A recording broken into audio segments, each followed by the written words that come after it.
In this episode, I interview Steph from 20 Something Travel, and it's an absolutely amazing episode.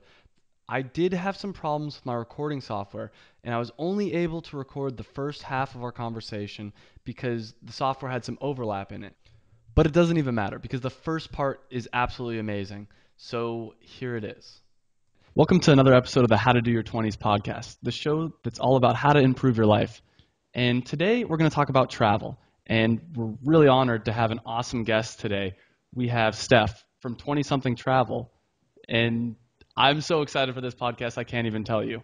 So, Steph, why don't you tell us a little bit about your story? So I have been traveling on and off for basically my entire 20s. I studied abroad in college, and I just kind of fell in love with traveling and seeing the world.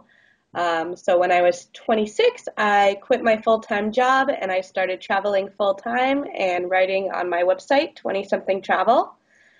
For the past 4 years, I've basically been completely nomadic, living around the world with first by myself and then with my now husband. And now I'm living in Seattle, Washington. Very exciting, Seattle. Do you like Seattle, actually, though? I've heard good things about it. I'm really liking it a lot so far. We've been here about 3 months. It's actually felt really good to have a fixed home base after I, many years of traveling. But I, just this week, it started to get kind of dark and rainy, so I think we may have a long winter ahead of us here. yes.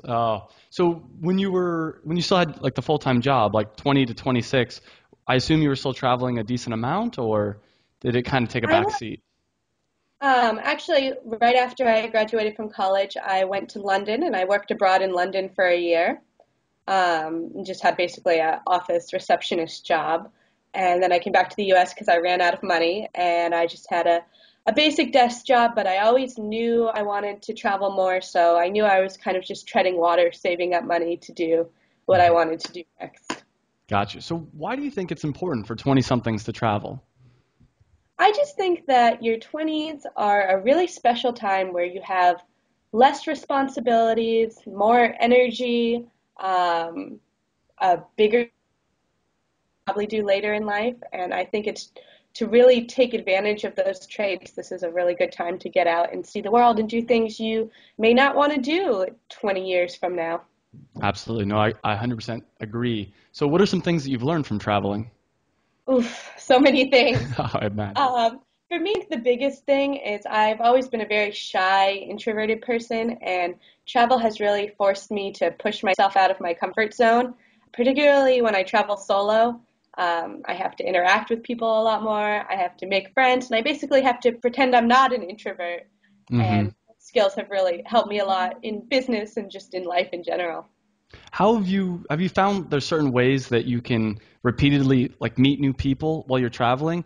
For instance, one thing I found is couch surfing is a great way to do it. Do you have any secrets? Yeah, couch surfing is great, and even if you don't actually want to stay on someone's couch, they have, you can just meet up with someone for coffee, or you can go to surfing events. Hmm. That's a really great way to meet people.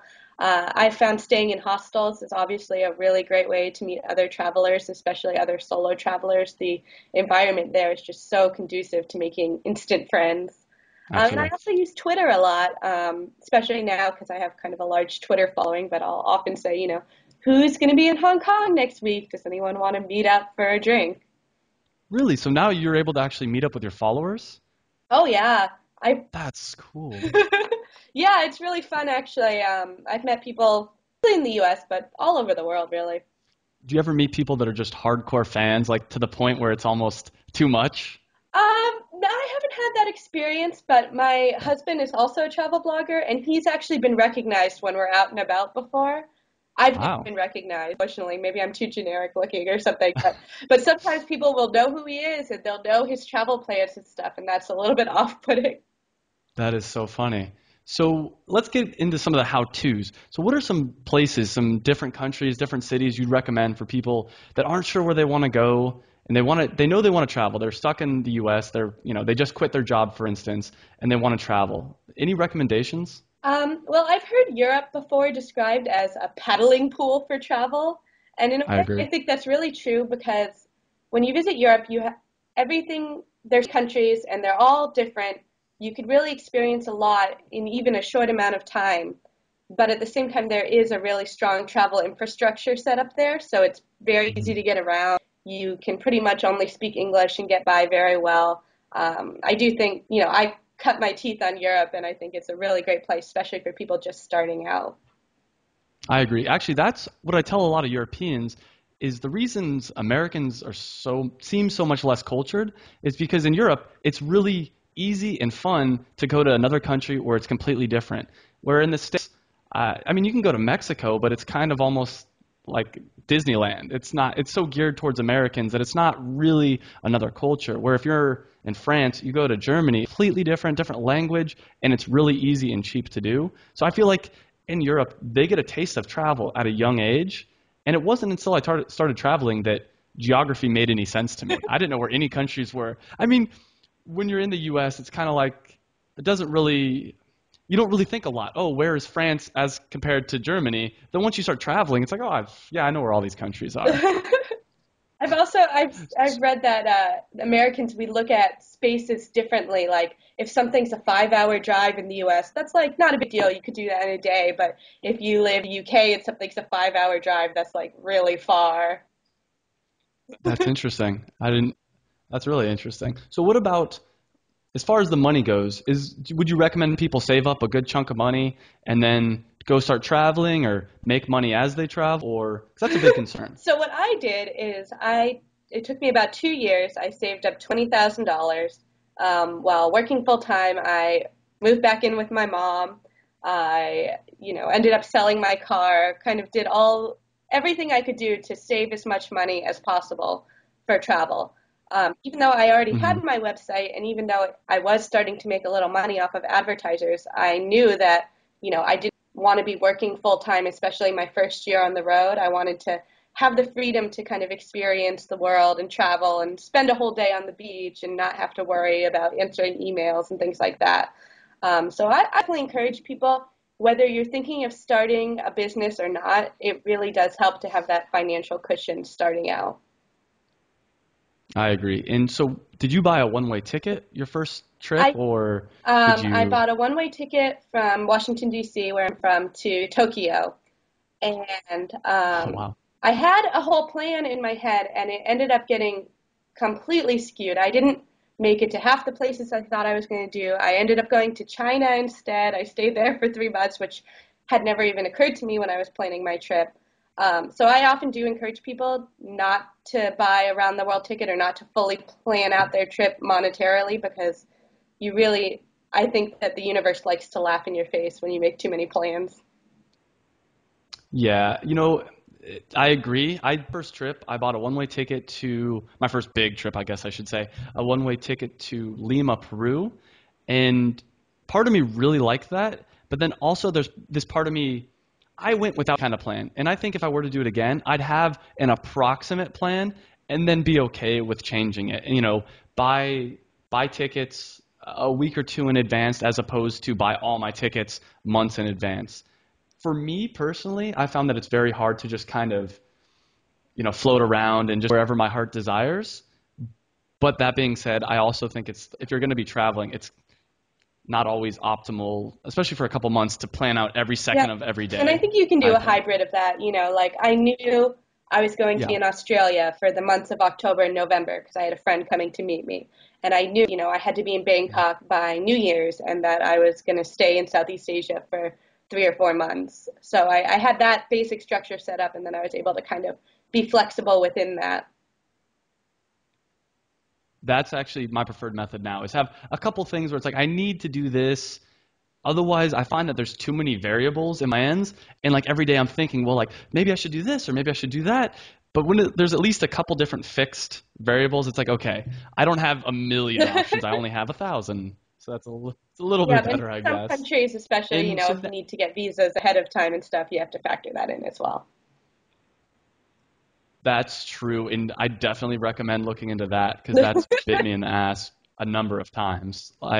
Brazil, I needed a visa, and I didn't know about that until I knew about that. No, I knew about that 5 weeks ahead of time, which I thought is plenty. And I tried to or I thought I could just walk into the embassy and get a visa. But in Los Angeles, you need to book an appointment. So I went online to book an appointment, and there was no appointments for 5 weeks. And so I called them up and said, hey, is there anything I can do? They're like, no, sorry, just check every day because maybe someone cancel an appointment. Well, in my head, why is anybody going to cancel an appointment?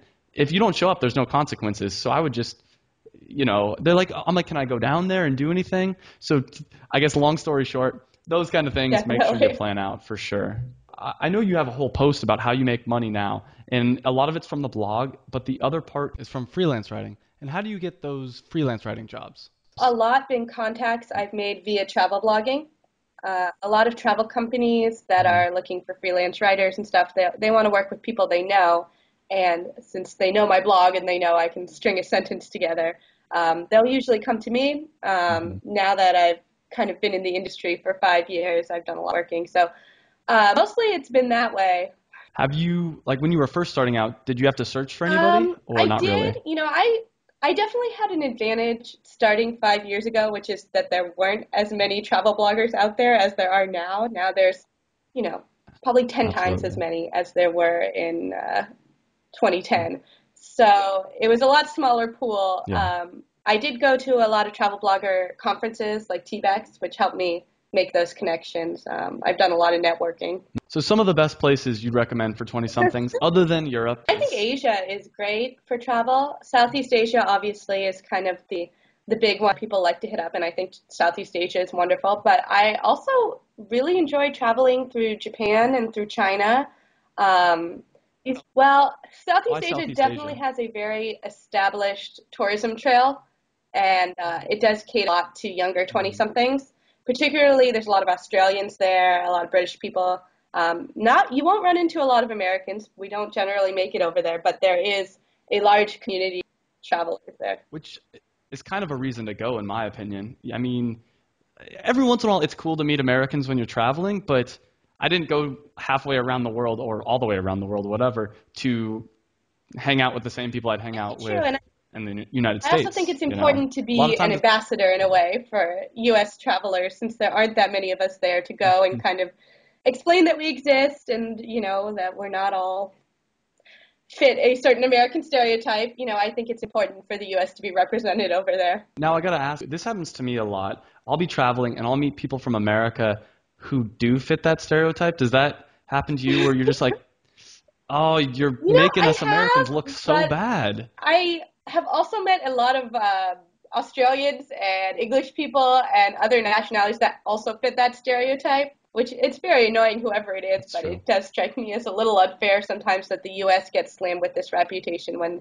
there are a lot of irresponsible travelers out there from everywhere in the world. I know you're a big fan of Vietnam. Can you tell us a little bit about that? It's one of my number one Mhm. places I'm dying to go back to. If for nothing else, then the food is freaking amazing. And it's a very cheap country to travel, maybe the cheapest Mhm. country I've ever traveled in. And it's just a really interesting place culturally. And I also think it's important when you travel to see places that have been touched by US history, things that we learn about in school, like the Vietnam Mhm. War.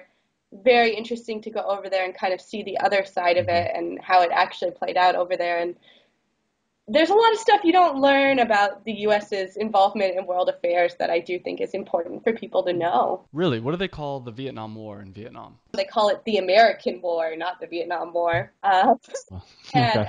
as you know, we That is lost the interesting, but Vietnam yeah, War, so makes history there has kind of been written by the people who won the war with a fairly anti-American slant. If you go to the American War Museum in Saigon and other things like that, there's definitely almost a propaganda tone to it. But when you meet actual people and you talk to them, they are so nice. They love Americans, especially in the South, which was the people we were fighting with. Um, just the attitude that differs between the government and hmm the actual people on the ground is very interesting. Then you go over to Cambodia and Laos, and you see some of the horrible things the U.S. did that we never learn about. Laos is actually the most bombed country in the entire all of human history, and it was by the U.S. And a lot of those unexploded ordnance are still all over the ground over there, and nobody's doing anything to clean it up. Not the U.S. So I think those are important things for people to learn about. that's actually a great point. I mean, that's something that I've learned. It's weird because at the same time, I've learned that in some ways we are, I don't want to say as great as we think we are, but there's, for instance, the US dollar is actually extremely influential and powerful. And for a long, when I first started traveling, for instance, I'm like, oh, America sucks. Like they're not that great because I ran into a lot of Europeans who like just wanted to, you know, shit all over America. And now I'm in Argentina where they use the dollar as a savings account, basically. They'll trade their pesos into dollars as a savings account. And the other thing I found that was very interesting is that almost everybody I meet knows how to change their money into the US dollar, not the euro, not anything else. So that I found extremely interesting. But at the same time, you have a lot of this stuff that it's like, hey, it's not like it was 20, 30 years ago where it's like the US is just far above everybody else on an economic level. Yeah, spending time in Argentina definitely made me appreciate the U.S. in a lot of ways. A lot of his family, they're dying to come to the U.S. Yeah. because the economic and political situation in Argentina is just kind of terrible right now. Yeah, it's funny. A friend of mine has a friend in Brazil, and she said that New York is like going to the future because everything works. There's trains everywhere, and it's just. I thought that was such an interesting idea, and you know, I see where she's from, and I'm like, yes, New York is like the future compared to there. I think another takeaway I personally have had from being in Buenos Aires specifically, the peso, I'm sure you know about, I think like 5 or 6 years ago, one peso was worth $1. Oh, Now 14 pesos is worth $1. And so, I mean, that doesn't sound like a deal probably to a lot of Americans. They're like, yeah, I don't get it. But if you're a little old lady who saved up, you know, let's say 100,000 pesos, for instance, that, you know, 5 years ago, that was worth $100,000. Now that's worth less than 10,000. That's worth like, I don't know, 7,000. You can't survive off that. So you need to change your money. And I think one of the things that traveling has made me realize is the volatility hmm. of governments and it's, I don't know. But okay, so we have Southeast Asia. We went on a whole Yeah, tangent. definitely. The And first sounds stop like on my more of round the Asia world too, trip was right? Japan, and I actually think that's a really great first stop in Asia because everyone is so nice there. It's very easy to travel, even though there is this very steep Hmm. language barrier, and even though a lot of people don't or don't speak English, it's still very easy to get around. Uh, so I think that's actually a really good stop, especially for less experienced Hmm. travelers. China is really fun. It's definitely a more advanced level of travel because most of the time when I was in China, I had absolutely no idea what was going on. But I think it's a really cool place to travel because it's so interesting. It's changing so fast. Um, if you're 20 something in China, you're probably going to do a lot of things that older travelers won't. Most of the older travelers I know who've gone to China, they usually take, guided tours and things, and then you kind of only see a very sanitized small part of China. But if you're there on your own and you stay in hostels and you eat street food, it's a very different, very rich experience. Well, Beijing is What obviously a cities must-do, so you in can do China would you the recommend? the palace and the Great Wall of China and all of that. I actually spent most of my time in Xi'an, which is kind of in the center. It's where the terracotta warriors are, and that's a very cool city with like it has a old Muslim quarter, which is really interesting because you don't really associate Islam with China, but there's actually a lot of Muslim people in China, and they have a very different subculture than the Han Chinese. And then Chengdu is also a really fun kind of modern city. That's where you can go to the panda sanctuary and also where you can eat Chinese hot pot with Szechuan peppers, which will just blow your mind. Uh, yeah. Up in the north near Mongolia would be interesting. It's absolutely an enormous country, and there's a lot of variation by region. So it's just a really interesting place. What about Africa? Have you checked that out yet? I haven't been. My impression of Have you Africa is done? that it's definitely a little bit harder to navigate just because it doesn't have that tourism infrastructure. Um, but I think it'd be a really neat place to visit. Well, personally, I'd love to do Northern Africa. To be honest, I'm not terribly knowledgeable on Africa and where to go, but seems like a really cool place. And what are your thoughts on Australia? People are going to get mad at me, but I just don't think Australia is worth the amount of money it costs to go and be there. I have to agree. I went for 3 weeks. I would, or about 2.5 weeks, guess I should say. 100% loved it. It was a perfect 2.5 week thing. It's a check off my list. I did the Great Barrier Reef. I was there for New Year's, so I went to the Sydney Harbor Bridge, saw the It's fireworks.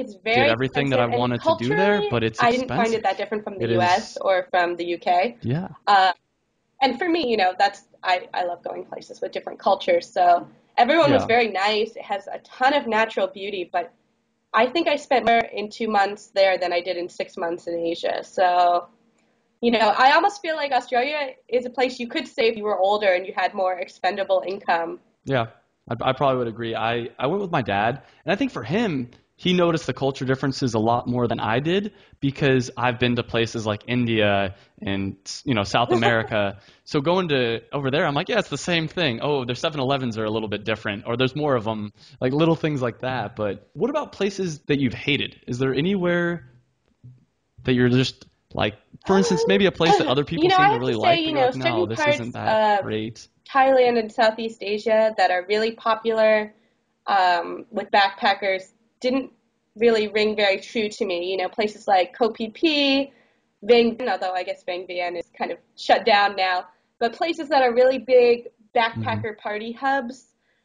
I'd love to be a person who can embrace that, but I look at it and all I just see is like the destruction of the environment and the local culture and, backpackers behaving badly. And What about where's some of the best food? food, definitely Vietnam is pretty high Vietnam up and there. China are up there. And in both those places, the best food is street food, which, I think is amazing because it's so cheap and it's everywhere and there's an endless variety of it.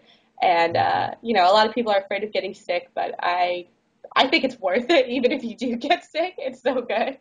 Um, and then I would also add Italy to my list, which is, a very different kind of food culture, but I'm Italian American, so I grew up with some of the food, and it was really cool to go there and There. see it in its natural habitat. And what I really like about Italy is each region has its own cuisine, and it all has interesting stories and culture attached to it. I really think I could spend years in Italy learning food and never get bored. I had some technical difficulties with my recording software, and I had to cut the show there because, as you might have been able to hear in parts of the episode, there was some overlap. There was some delay basically in my recording software. So I'd ask a question, and at the same time, she'd be answering it because the software messed up. So I tried to fix that throughout most the podcast, but it started to get too bad to be able to fix later on. So if you want to know more about Steph, go to 20-somethingtravel.com, and really everything that she's done is pretty much on there, and it's lots of amazing stuff. So I highly recommend checking it out. I hope you enjoyed this episode though anyways, and I'm definitely going to have Steph on again and hopefully get some of those questions that I had her answer in the second half, get those answered finally. So make sure you check out the website, and it's how to do your 20s, the number 20, and then S at the end. And I have the show notes there for all the episodes, along with lots of other cool blog content. So I hope you enjoyed it, and thanks, and I'll see you next week.